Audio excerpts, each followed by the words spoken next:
Assalamualaikum. Hello everyone. Welcome back to my another video. In this video, how to select online rows in Excel. Let's get started. You select the first cell or you select any cell. You start from here. I select one. I select the first cells and select rows number. I select rows number L. Type rows last number L and add 1 lakh. Now see this added on lakh rows. Hold shift, press enter on your keyboard.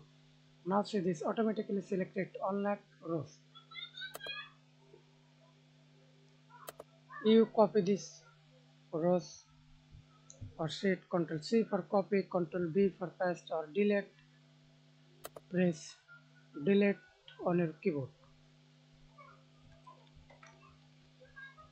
Thanks for watching video. Please subscribe to my channel, like, comment, share.